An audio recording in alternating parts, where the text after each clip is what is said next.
A fat man is a joke, and a fat woman is two jokes, one on herself and the other on her husband.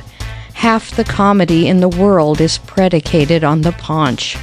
At that, the human race is divided into but two classes: fat people who are trying to get thin, and thin people who are trying to get fat. Fat, the doctors say, is fatal.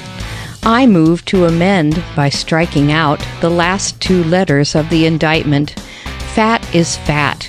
It isn't any more fatal to be reasonably fat than to be reasonably thin, but it's a darned sight more uncomfortable. So far as being unreasonably thin or unreasonably fat is concerned, I suppose the thin person has the long end of it. I never was thin, so I don't know. However, I have been fat. Notice that have been.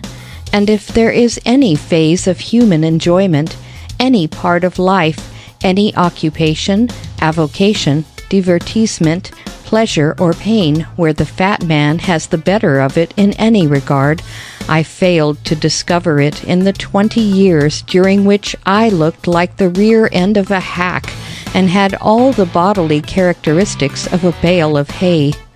When you come to examine into the actuating motives for any line of human endeavor, you will find that vanity figures about 90%, directly or indirectly, in the essay.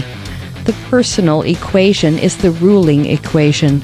Women want to be thinner because they will look better, and so do men.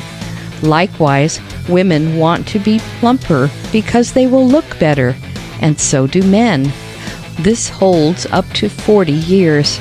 After that, it doesn't make much difference whether either men or women look any better than they have been looking, so far as the great end and aim of all life is concerned.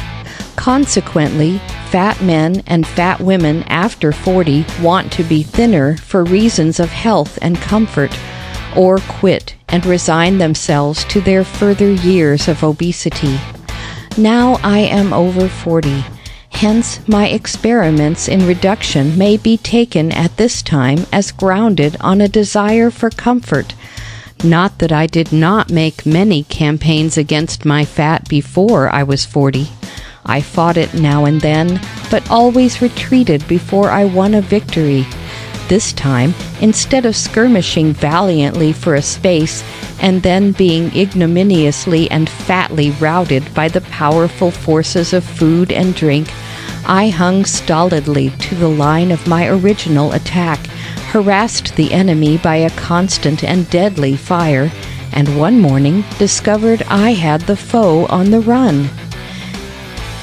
This happened to the nourishment is the large elimination of nutriment from it.